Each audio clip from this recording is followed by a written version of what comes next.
Wanted to do just a quick short video on a tip. A lot of times when you're installing suspension and things like that where a bolt has to go through multiple components, especially if they're heavy and they're awkward, it's difficult when the bolt is just your traditional squared off end like that.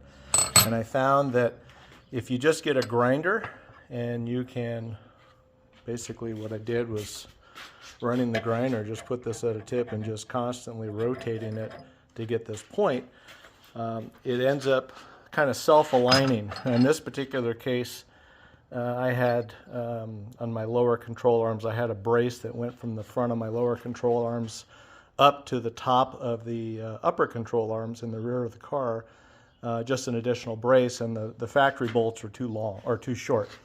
So I couldn't find the right size, so I got some grade 8 bolts and then I tapped them, used a die and threaded them, and then cut them to the proper length and then filed a tip on it like that. And I'll show you kind of what it's done. It just made it a lot easier when it came time to put it in.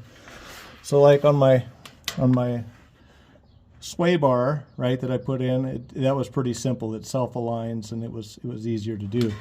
But on this, where you're going through the frame, it's a blind hole, you can't really see it, and then you can see there's an additional brace, and it just made it, by putting that tip on it, it made it a lot easier to get the bolt started through, especially when the components are maybe under a little bit of tension.